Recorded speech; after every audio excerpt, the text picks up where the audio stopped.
Salam hörmətli izləyicilər, Xalaqızı ləqəbli Növrəstə Yusifova 1952-ci ildə Bakı şəhərində anadan olmuşdur.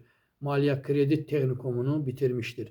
1974-cü ildə Azərbaycanca atıcılıq üzrə keçirilən yarışlarda ikinci yerin sahibi olmuş. 1975-ci ildə isə bu idman növü üzrə birinci yeri tutmuşdur.